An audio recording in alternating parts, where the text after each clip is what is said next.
So, guys, ayan. So, ito talaga yung purpose namin. Hindi, ito yung purpose namin para dito kami sa mall ngayon. Para pumunta dito. Hindi, ang tagal mo na kasi dito sa Dubai, di ba? So, nakapag-invest ka na. Pera ka na. So, ito na yung time. I will have my own car. So, titingin siya ng ano ngayon, guys. Ayun na po yung card ko. Tingnan Titingin ko siya na ng po. sasakyan. Car. So, seryoso? Seryoso, bibili na ako ng car. Ayan yung pera ko. Mga magkano kaya yan? Hindi, bibilin mo na ngayon? Mura lang. Mag-canvas ka muna. Baka pwedeng installment. 30K. Installment. Ito na lang sila. Ayan o. Ayan, guys. Tapos, tabi mo na lang wala. May traffic. Tabi.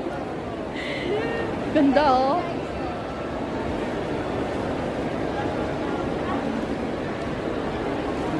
Ano pag-isipan mo na kung bibili ka? Gusto ko mahal. Itabi mo. Yun. Itabi mo na lang para sure. Next time na lang daw. Wala daw siyang pambili.